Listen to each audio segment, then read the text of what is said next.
آپ کر سکتے ہیں۔ تو اب اس میں تھوڑی سی تفصیل یہ ہے، پہلے یاد رکھیں کہ قصر کہتے ہیں نماز کو کم کر کے پڑھنا، مختصر کر کے پڑھنا،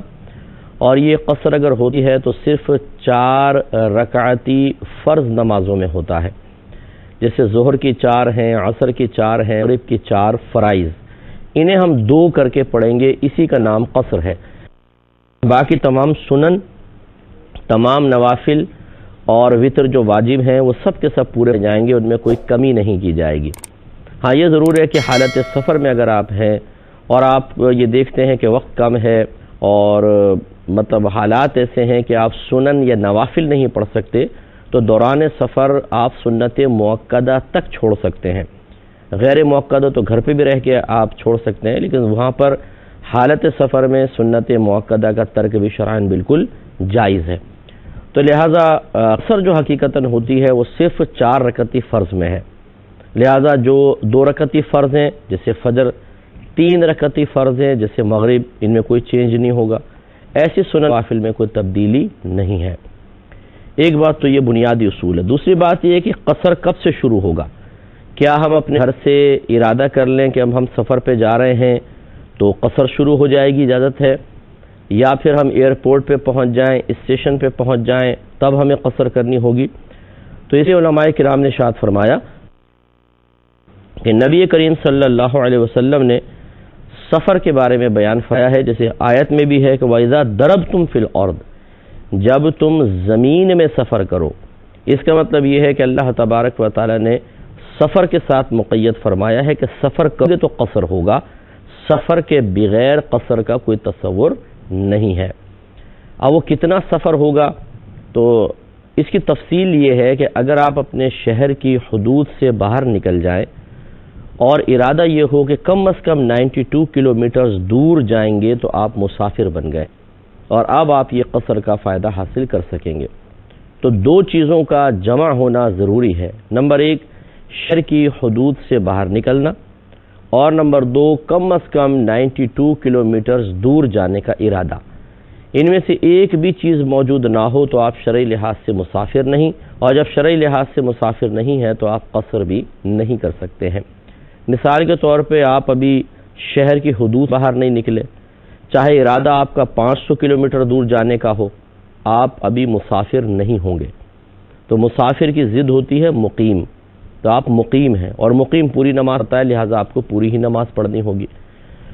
اور اگر آپ شہر کی حدود سے باہر نکل گئے ہیں لیکن آپ کا ارادہ 92 کلومیٹر، کم از کم 92 کلومیٹر دور جانے کا ارادہ نہیں ہے، بلکہ آپ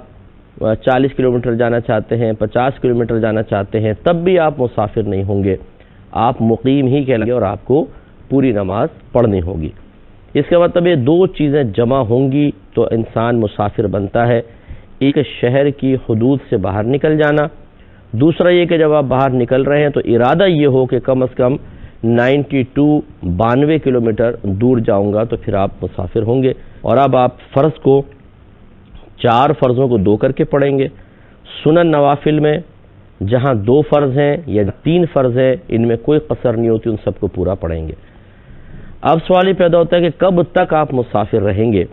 تو ایک تو یہ ہے کہ مثلا آپ کہیں سے سفر کر کے آئے اور اپنے وطن اصلی میں داخل ہو گئے، جیسے مثال کے طور پہ آپ لاہور میں پیدا ہوئے ہیں اور ابھی آپ کا آبائی گھر وہاں پر ہے، چاہے ماں باپ فوت ہو گئے ہوں، ماں باپ ہیں، آبائی گھر ہے تو بہت اچھا، اگر ماں باپ بھی فوت ہو گئے لیکن آبائی گھر ابھی بھی موجود ہے جہاں پر آپ پیدا ہوئے تھے، تو جیسے ہی آپ سفر طے کر کے اس شہر کی حدود میں داخل ہوں گے آپ کا سفر ختم ہو جائے گا، چاہے آپ 1 دن کے لیے کیوں نہ گئے ہوں، کیونکہ جہاں انسان پیدا ہوتا ہے وہ اس کا وطن اصلی ہوتا ہے، اور اس میں 1 دن کے لیے بھی انسان جائے تو سمجھ لے وہ مقیم ہو گیا۔ اسی طرح وطن اصلی یہ بھی ہوتا ہے کہ آپ نے کسی جگہ سفر کر کے وہاں پہنچ گئے ہیں، یعنی آپ مطلب گھر والوں کے ساتھ بالکل مائیگریٹ کر لیا آپ نے اور اس علاقے میں رہنے لگے، اور آپ کی نیت ہے کہ اب یہاں سے میں کہیں نہیں جاؤں گا۔ جیسے مثال کے طور پہ کوئی یہاں سے شفٹ ہو گیا UK، وہاں کی نیشنلٹی بھی مل گئی اور اب میں بس یہیں پر رہوں گا، تو وہ آپ یہ وطن اصلی ہوگا، یعنی وہ شہر جہاں پر آپ رہ رہے ہیں وہ وطن اصلی ہے۔ تو جہاں انسان سکونت اختیار کر لے اور مستقل سکونت ہو اور وہاں سے جانے کا ارادہ نہ ہو، وہاں پر انسان پھر مقیم ہو جاتا ہے، مسافر نہیں رہتا، یعنی وطن اصلی ہے یہ، اور وہاں ایک دن کے لیے بھی جائیں گے تو آپ مقیم جائیں گے، مسافر نہیں رہیں گے۔ لیکن اگر آپ کا ارادہ یہ ہے، مثال کے طور پر سے بہت سے لوگ دوسرے شہروں سے جاب کرنے کے لیے کسی شہر میں آتے ہیں، مثال کے طور پہ کوئی دبئی میں جاب کر رہا ہے پاکستان کا آدمی، تو اب وہ اگر اس کا 3 سال کا ایگریمنٹ ہے، 5 سال کا ہے، یا 3 سال کا ہے، ہر سال بعد ایکسٹینڈ ہو جاتا ہے، پھر 3 سال، پھر 2 سال کا ایگریمنٹ ہے، تو یاد رکھیں یہ مستقل رہائش نہیں کہلائے گی۔ اس میں پھر دوسری شرط ہوگی، یہ وطن اصلی نہیں بنے گا۔ وطن اصلی وہی ہے کہ آپ وہاں پہنچیں اور ایسے مستقل رہائش کر لیں کہ اب وہاں سے نہ جانے کا ارادہ ہو۔ جیسے اس لوگ کراچی سے پنجاب سائڈ پہ شفٹ ہو گئے، وہاں پہ گھر لے کے رہنے لگے، مستقل اپنا گھر لے لیا ہے، کاروبار سیٹ کر لیا، ارادہ بھی یہاں سے نہیں جائیں گے۔ ایسے بہت سے لوگ ہوتے ہیں باہر سے کراچی میں آ جاتے ہیں اور یہاں پہ گھر بار خرید لیتے ہیں، دکانیں لے لی ہیں اور باقاعدہ مستقل رہ رہے ہیں، اب یہاں سے جانے کا ارادہ نہیں ہے، تو یہ بھی وطن اصلی ہے۔ تیسرا وطن اصلی ہوتا ہے کہ جہاں ان مرد نے شادی کی ہو، چاہے وہاں پر رہنے کا ارادہ نہ ہو، تو جب انسان کسی شہر میں شادی کر لیتا ہے تو وہ بھی اس کے لیے ایک وطن اصلی بن جاتا ہے۔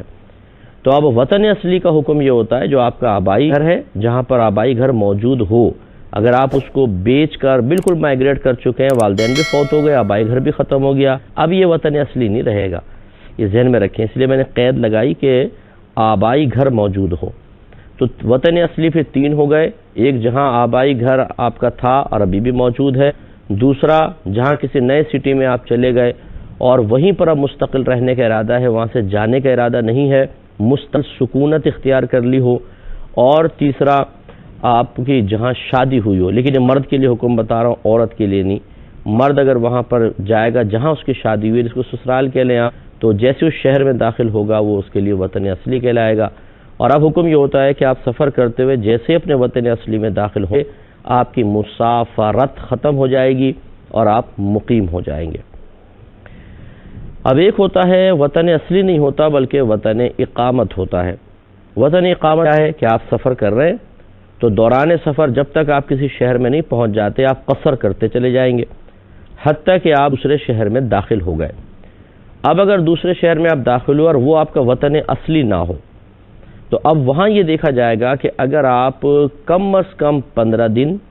یا اس زیادہ ٹھہرنے کی نیت کرتے ہیں تو آپ مسافر ہیں اور مقیم ہیں، اور اگر 15 دن یا اس سے کم ٹھہرنے کی نیت ہے آپ مسافر ہیں۔ تو اگر آپ 15 دن ٹھہرنے کی نیت کر لیتے ہیں یا زیادہ تو پھر آپ کہلائیں گے مقیم، کہ بھئی اب یہ مقیم ہو گئے، اس کو وطن اقامت کہتے ہیں، مقیم ہو جانے والا، تھوڑی دیر قیام کر لینے والا وطن۔ تو وہاں پر آپ جب 15 دن یا اس سے زیادہ ٹھہرنے کی نیت کریں گے تو مقیم ہے، آپ پوری نہ پڑیں گے، اور اگر آپ 15 دن سے کم ٹھہرنے کی نیت کرتے ہیں تو پھر آپ قصر نماز پڑھیں گے۔ لیکن یہ یاد رکھیں کہ اس کے لیے ضروری ہے کہ ایک شہر میں پورے 15 دن ٹھہرنے کا ارادہ ہو، پھر آپ مقیم بنیں گے۔ اب مثال کے طور پہ کراچی سے گیا، ارادہ یہ ہے کہ 4 دن لاہور میں ٹھہروں گا، پھر 5 دن پنڈی میں، تو 5 4 9، اور پھر 6 دن پشاور میں، 9 6 15۔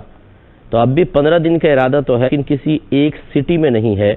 لہٰذا جس بھی شہر میں آپ جائیں گے اگر وہ آپ کا وطن اصلی نہیں ہے تو یہ وطن اقامت بھی نہیں ہوگا اور وہاں پر آپ قصر نماز ہی پڑھیں گے، گویا کہ مسافر رہیں گے۔ اب اس میں ایک اور خاص بات یہ ہے کہ جو شخص کسی دوسرے شہر میں نیت کر رہا ہے کہ میں 15 دن یا اس سے زیادہ ٹھہروں گا، وہ اپنی نیت میں کسی اور کا تابع نہ ہو۔ یعنی بعض اوقات ایسا ہوتا ہے خود آدمی کی اپنی نیت کا کوئی اعتبار نہیں ہوتا، کسی اور کے آرڈر کے تحت ہوتا ہے، لہذا جیسا وہ نیت کرے گا وہ ماننا پڑے گا۔ مثال کے طور پہ ایک فوجی افسر ہے، اس کے ساتھ ایک آدمی ہے جو اس کے خادم ہیں، فوجی ہیں جو اس کی خدمت پر مامور ہیں۔ اب وہ لاہور پہنچ گیا،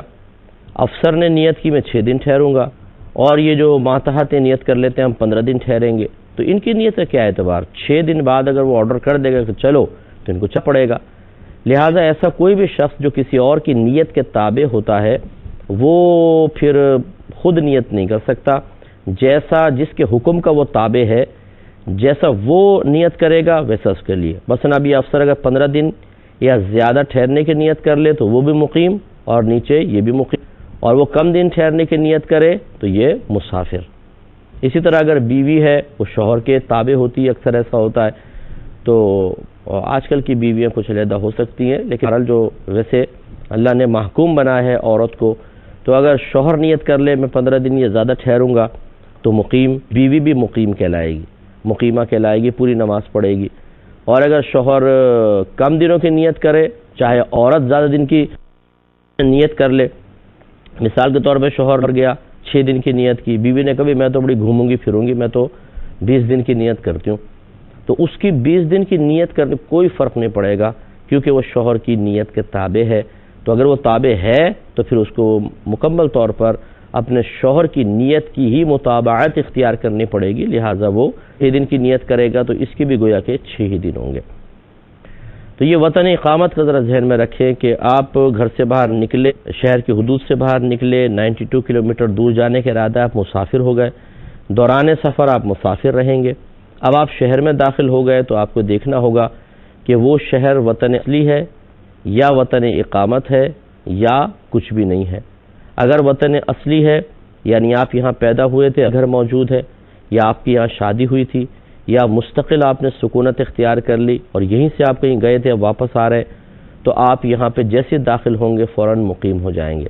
اگر وطن اقامت ہے تو ایک ہی شہر میں اگر آپ نے کم از کم 15 دن یا اس سے زیادہ ٹھہرنے کی نیت کی تو آپ مقیم ورنہ مسافر، اور دو نہ ہو، یعنی مثال کے طور پہ ایک شہر میں آپ گئے وہاں پہ صرف 6 دن کی نیت ہے، تو نہ یہ وطن اصلی ہے نہ وطن اقامت ہے، یہ وطن مسافرت آپ کہہ سکتے ہیں۔ اس میں آپ پھر قصر نماز ہی پڑھیں گے۔ لیکن ایک بس اس میں اصول اور مزید یاد رکھیے کہ قصر نماز اس وقت ہوگی جب انسان اکیلا پڑھ رہا ہو یا پھر مسافر امام کے پیچھے نماز پڑھ رہا ہو، تو پھر قصر ہوگی۔ اگر آپ کسی دوران سفر جا رہے ہیں مثال کے طور پر، اور ٹرین رک گئی یا بس میں جا رہے گئی اور وہاں پہ قریب ایک مسجد ہے جہاں پہ وہیں کے ایک امام صاحب نماز پڑھا رہے ہیں جو مقیم ہے، تو مسافر جب مقیم کے پیچھے نماز پڑھتا ہے تو پوری نماز پڑھتا ہے۔ اسی طرح آپ کسی شہر میں گئے اور آپ کے 6 دن ٹھہرنے کا ارادہ ہے اور آپ وہاں پہ مساجد میں جا کر اماموں کے پیچھے نماز پڑھتے ہیں، تو امام چونکہ مقیم ہوں گے اس لیے آپ کو پوری ہی نماز پڑھنی ہوگی۔ اللہ تبارک و تعالیٰ سے دعا ہے کہ جو کچھ ہم نے سنا اس پر عمل پیرا ہونے توفیق عطا فرمائے، یاد رکھنے کی توفیق عطا فرمائے، آمین۔ وآخر دعوانا ان الحمدللہ رب العالمین۔ میں بہک سکوں یہ